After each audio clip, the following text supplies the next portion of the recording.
Just 10 years ago, India was battling inflation, struggling with infrastructure, and often overlooked in global economic discussions.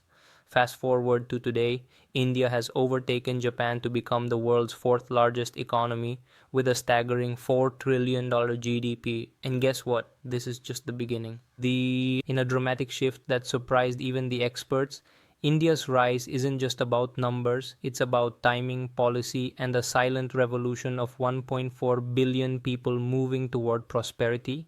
The global economy has been turbulent: COVID-19, wars, recession fears, but India has emerged as a rare bright spot. What's driving this growth? Three things.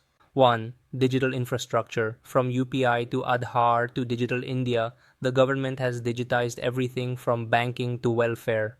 2. Young workforce. With over 65% of the population under 35, India's demographic dividend is unmatched. 3. Global realignment. As the West shifts supply chains out of China, India is emerging as the next big hub. But here's the real kicker. India's per capita income still lags far behind developed countries. So how did India climb the ladder?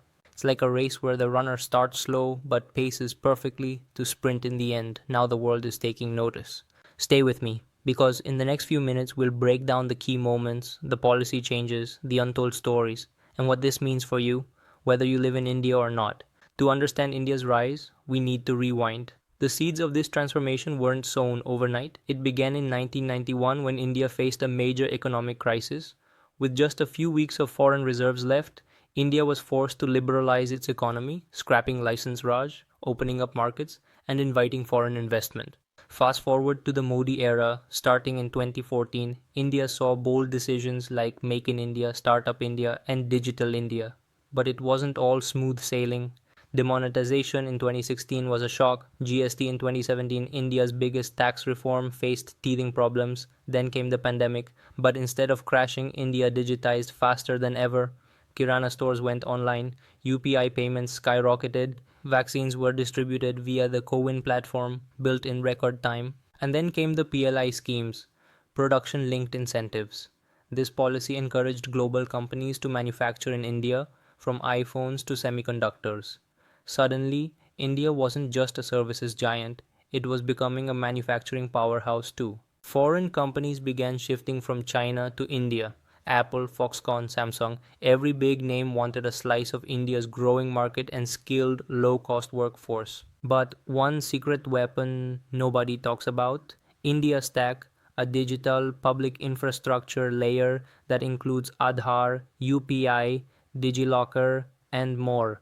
While other countries struggle with innovation, India built a digital foundation for 1.4 billion people. That's never been done before at this scale.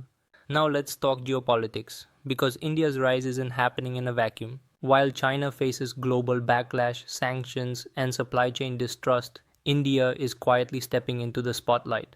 Western countries are looking for alternatives, and India is saying, "We're ready." Apple's iPhones are now made in India. Microsoft and Google are investing billions. Even Tesla is exploring Indian manufacturing. India is no longer just a market, it's a global partner. And then there's India's startup boom.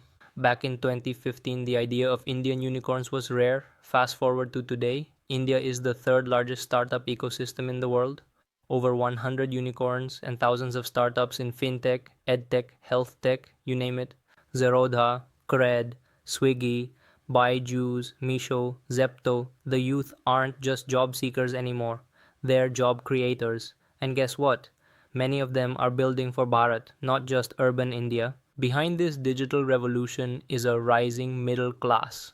With over 400 million people, India's middle class is spending more, saving smarter, and driving consumption like never before. Whether it's buying EVs, investing through UPI, or shopping online, this class is the economic engine. And here's what's wild: 75% of India is still under 45. This isn't just growth, it's demographic firepower. But wait, before we celebrate too early, let's look at what could go wrong. First, unemployment.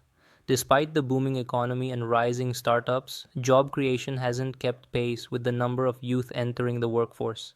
Every year, millions of graduates are ready to work, but not everyone finds opportunities that match their skills.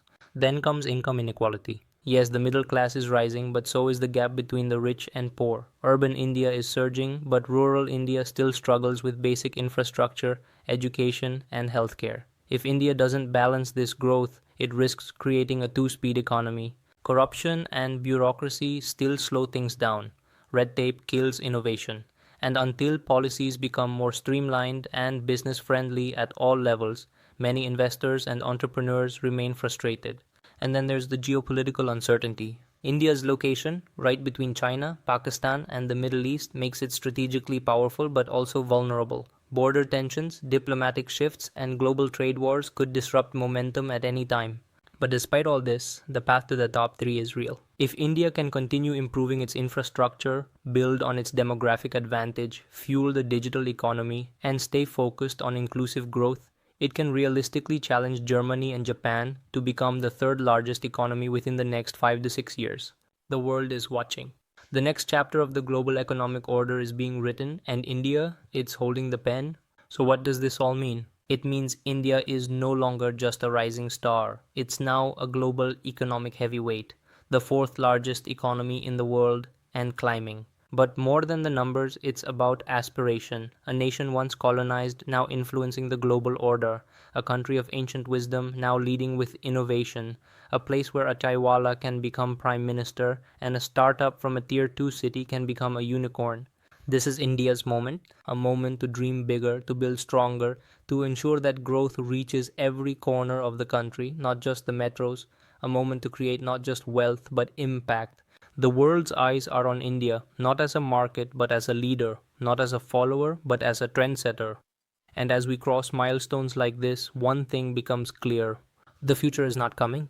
The future is being built right here, right now in India.